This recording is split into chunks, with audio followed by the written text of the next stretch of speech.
우리가 다른 사람의 잘못을 발견했을 때 그 사람에게 그 잘못을 지적하는 것이 쉽지 않습니다. 내가 그 사람에게 직언을 하고 쓴소리를 해서 혹 그 사람을 잃을 수도 있기 때문에 그런 모험을 감행한다는 것이 참 쉽지 않은 것이죠. 특별히 잘못을 행하고 있는 그 사람이 평상시에 나에게 참 친절하고 나에게 참 잘 대해 주었던 사람이라면 그 사람에게 쓴소리를 하는 것은 더더욱 어려워집니다. 마찬가지로 누군가 나에게 쓴소리를 할 때, 나의 잘못을 지적하고 직언을 할 때 만약에 그 사람에게 어떤 특별한 약점이 있다면 우리가 그 사람의 그 쓴소리를 받아들이는 것도 똑같이 어렵습니다. 자기도 저런 약점이 있는데 나한테 왜 저런 얘기를 하지? 이런 말을 하기가 쉽다라는 것이죠. 우리는 누군가에게 무언가를 배우려고 할 때 그 사람이 나보다 뭔가 좀 잘난 것이 있고 잘하는 것이 있고 나보다 우월한 것이 있어야만 배우려고 합니다. 나보다 학벌이 좋든지 뭔가 지식이 많든지 내가 모르는 어떤 영역에 대해서 더 잘 아는 특별한 무언가시 있어야만 우리는 그 사람에게 배우려고 든다라는 것이죠. 만약에 그 사람이 나보다 뭔가 부족하다는 것이 보이는데 우리가 그 사람에게 뭔가 배우려고 하는 것은 그렇게 쉽게 일어나지 않는 일입니다. 그런데 오늘 갈라디아서를 보면 갈라디아 교회는 상당히 다르다라는 것을 알 수 있어요. 자, 우리가 생각할 때 사도 바울 대단한 인물이죠. 정말 우리가 닮고 싶은 인물이고 정말 훌륭한 인물입니다. 그러나 만약에 사도 바울을 직접적으로 봤던 그 당시의 교인들의 입장에서 사도 바울을 본다면 우리가 막연하게 생각하는 사도 바울, 참 훌륭한 하나님의 종, 이런 개념과는 조금 다른 개념을 가지고 있을 수 있습니다. 왜냐하면 오늘 본문에도 명확하게 언급하는 것처럼 사도 바울의 육신에 그들을 시험할 만한 시험거리가 있었다라는 거예요. 그 육체의 시험거리가 정확하게 무엇인지는 알 수 없지만 육체의 질병인 것은 확실합니다. 그러니까 사도 바울에게는 육체의 질병이 있었어요. 사도 바울을 참으로 연약하게 만드는 육체의 질병이 있었어요. 사도 바울은 그 육체의 가시를 제하시도록 하나님께 3번 기도했다고 고백합니다. 그런데 하나님이 사도 바울에게 주셨던 응답은 뭐예요? 내게 은혜가 족하다. 사도 바울이 그 하나님의 응답을 듣고 더 이상 하나님 앞에 그 육체의 가시를 제하여 달라고 간구하지 않았어요. 다시 말해서 그 육체의 가시를 그냥 지닌 채로 하나님의 복음을 전하는 사도의 역할, 그것도 이방인의 사도로서 역할을 감당했다라는 것입니다. 자, 이 얘기는 뭐냐? 갈라디아 교회에 가서, 갈라디아 교회가 아니죠, 지역에 가서, 아직 교회가 없을 때 갈라디아 사람들이 주님의 복음을 모르는 그 상태에서 사도 바울이 갈라디아 지역에 가서 복음을 전할 때 사도 바울은 어떤 상태로 복음을 전했냐면 말 그대로 육체의 가시, 그것을 가지고 갈라디아 지역에 들어가서 복음을 전했어요. 자, 여러분, 만약에요, 제가 건강식품을 파는 사람이라고 한번 가정을 해보세요. 제가 건강식품을 팔아요. 제가 가서 여러분들의 집에 방문해서 이걸 먹으면 몸에 이것도 좋고 저것도 좋고 여기저기가 이렇게 좋아지고 이런 질병도 낫고 저런 질병도 낫습니다 라고 영업을 한다고, 홍보를 한다고 생각을 해보세요. 그런데 정작 저에게 눈에 보이는 육체의 가시가 있어요. 육체에 어떤 질병이 보여요. 몸이 안 좋아 보여요. 안색이 좋아 보이지 않아요? 제 얼굴이 건강해 보이지 않고 옆에서 그냥 콜록콜록 기침만 하고 있고 식은땀을 흘리고 있다면 여러분들은 저를 신뢰하시겠습니까? 제가 홍보하고 있는 그 건강식품을 사서 드시겠습니까? 아마 아닐 거예요. 똑같아요, 여러분. 사도 바울이 육체의 가시, 눈에 보이는 육체의 가시예요. 육체적인 질병, 누가 봐도 사도 바울은 환자였다라는 거예요. 그런데 그런 사도 바울이 갈라디아 지역에 와서 복음을 전해요. 예수 그리스도의 복음을 전해요. 창조주 하나님을 전해요. 전능하신 하나님을 전해요. 자, 그러면 여러분이 갈라디아 지역에 살고 있는 사람들이었다면 그런 육체의 가시를 가지고 왔던 사도 바울의 그 복음 전함을 받아들이시겠습니까? 사도 바울이 전했던 그 복음을 아멘으로 받으시겠냐라는 거예요. 쉽지 않다라는 것입니다. 육체의 가시, 눈에 보이는 육체의 가시, 너무나도 명백한 육체의 가시가 있었던 사도 바울이 복음을 전할 때 그 복음을 받아들인다는 건 정말 어려운 거예요. 지나 잘하지, 지 몸도 저 모양인데 무슨 하나님이 전능자야, 무슨 하나님이 창조주야, 무슨 예수를 믿으면 천국에 갈 수 있고 구원을 받을 수 있어, 자기나 구원받지, 이런 말을, 이런 조롱을 하기가 아주 쉽다라는 거예요. 그런데 갈라디아 교인들은 어땠어요? 그렇게 하지 않았다라는 거예요. 처음 사도 바울이 왔을 때 사도 바울의 그 복음을 정말로 잘 받아들였어요. 그래서 여러분 12절의 말씀을 한번 보세요. 12절에 이렇게 되어 있습니다. 형제들아, 내가 너희와 같이 되었은즉 너희도 나와 같이 되기를 구하노라. 너희가 내게 해롭게 하지 아니하였느니라. 너희가 내게 해롭게 하지 않았다. 자, 이 얘기는 뭐냐면 바울이 선교사로서 갈라디아 지역에 들어왔을 때 육체의 가시를 가지고 왔어요. 그런데 어떻게 해요?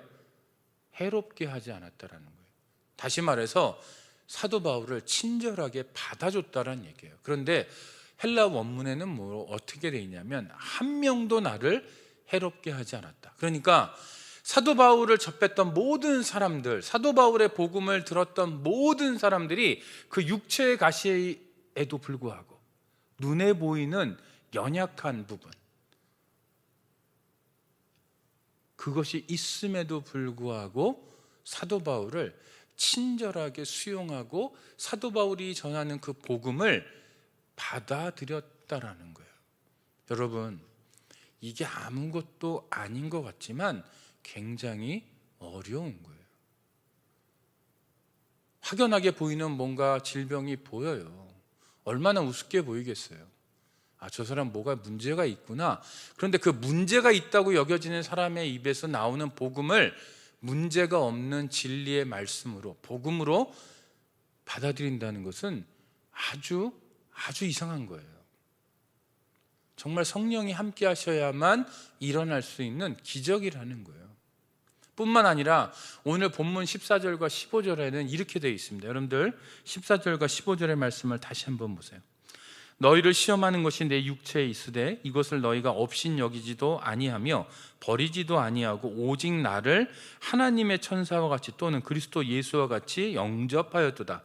너희의 복이 지금 어디 있느냐? 내가 너희에게 증언하노니 너희가 할 수만 있었더라면 너희의 눈이라도 빼어 나에게 주었으리라.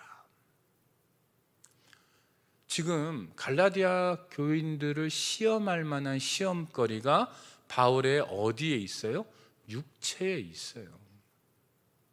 누가 봐도 저 사람 이상해, 육체가, 몸이 뭔가 좀 잘못됐어 라고 할 만한 그런 시험거리가 분명히 사도 바울의 육체 가운데 있었다라는 거예요. 그것을 누가 고백하냐면 사도 바울이 고백해요. 아, 이거는 내 몸이 이 모양 이 꼴이면 분명히 내가 전하는 복음을 회방할 텐데, 이 복음을 듣는 사람들에게 이게 분명히 시험거리가 될 텐데 라는 인식이 바울에게 있었다라는 거예요.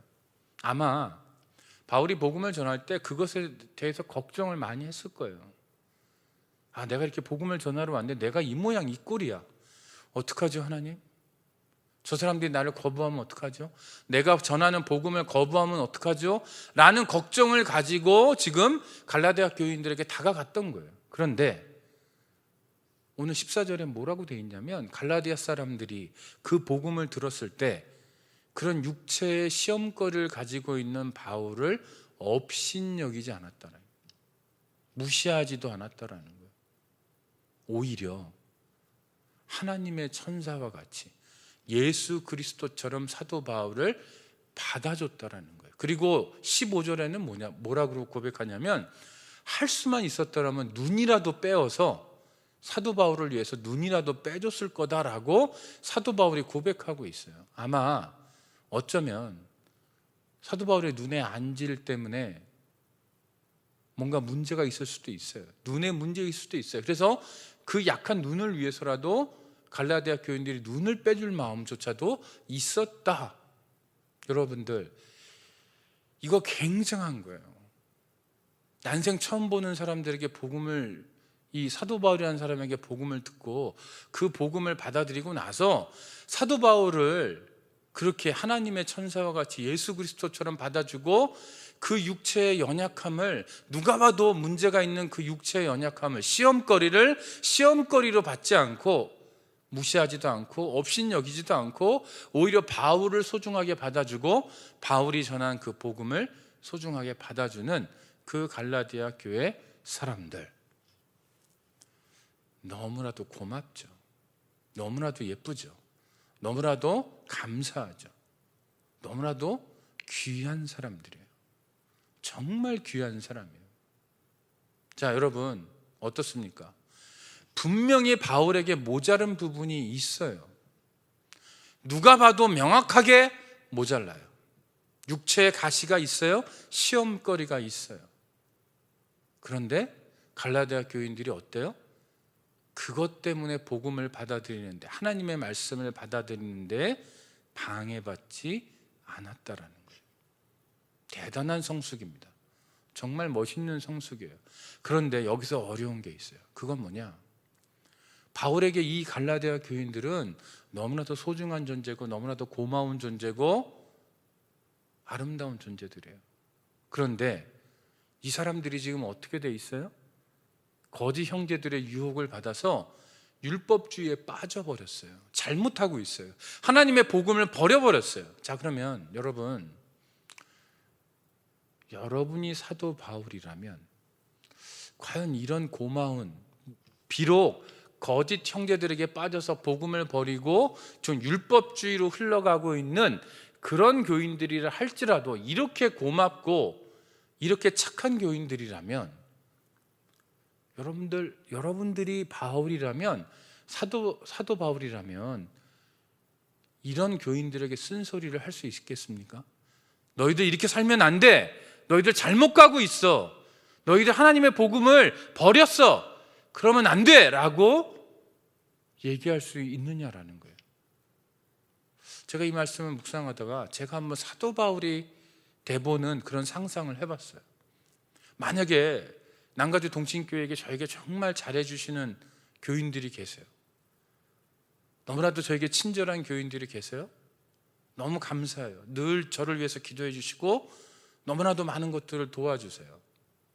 그런데 그분이 예수 그리스도를 믿는 믿음으로 구원받는다라는 이 복음을 버리고 나의 행위로, 제가 지난주에 설교했던 것처럼 신앙적인 행위, 도덕적인 행위로 구원받으려고 하는 그런 마음을 먹고 그렇게 가고 있다면, 제가 과연 그런 남가주 동신교회 교인들에게 직언을 할 수 있는가? 쓴소리를 할 수 있는가? 그렇게 가면 안 돼요 라고 내가 얘기할 수 있는가?